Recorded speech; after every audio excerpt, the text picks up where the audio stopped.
I'm over there, Tex. This is the original version of Ghost Tunnel, which was called The Tunnel.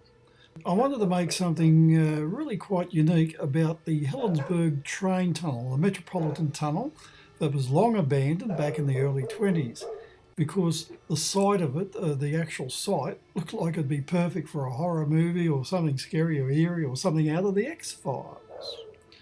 So with a side-by-side comparison of the final version called Ghost Tunnel, we'll see what I left in and what I took out to come up, because I thought this version of the film was far too long, the tunnel, far too long indeed. So look at the bush turkeys going into the tunnel. So this film was produced over 11 years ago on my computer. I took this footage on digital tape, like videotape, and that was the best quality you could get at that time, standard definition, back in the mid-2000s or the 2000 noughties. Oh, and that dog was right on cue. He was a bit of a blessing. So let's see what the differences are. I will stop the final one, Ghost Tunnel, each time we run out of a sequence that is not used in it. We'll see what was left out and then recommence when it comes back in again. It should be, actually, it's rather fascinating.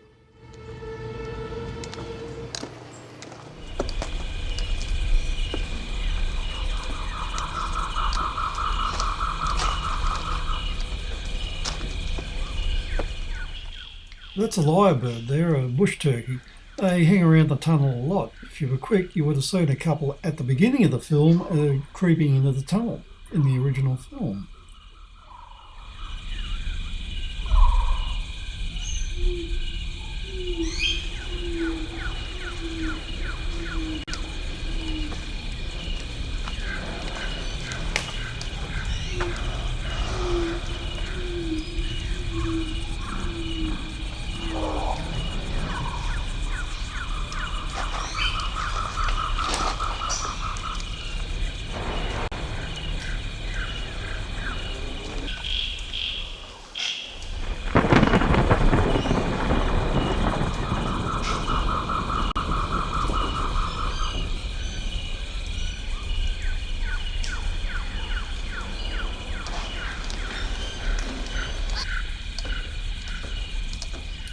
Now, the reason this tunnel's here and several others in the local area is it was part of the south coastline, down the Illawarra, Wollongong, south coast of New South Wales.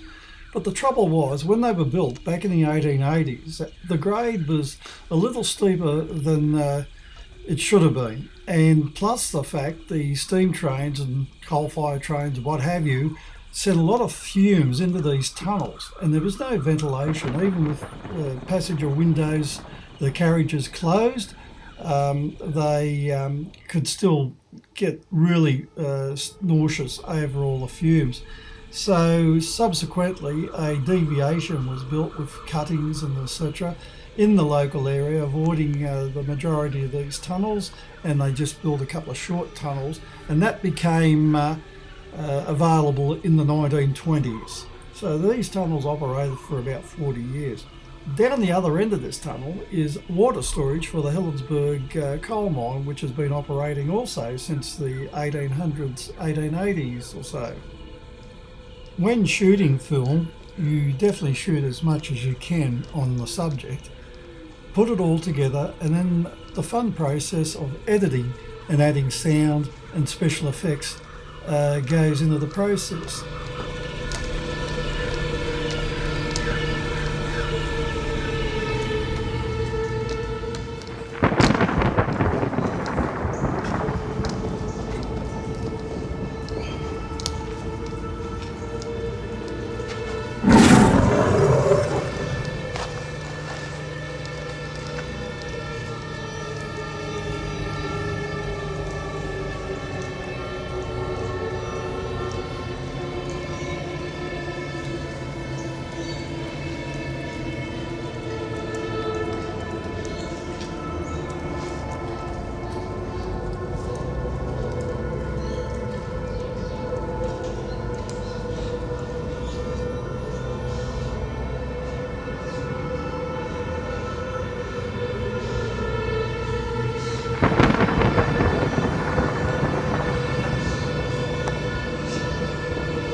Now this section here was taken in one of the other tunnels which had been used for growing mushrooms, but once again this was dragging out the film a little too much, and I ended up actually incorporating this footage in reverse negative and coloured in my ghost train film.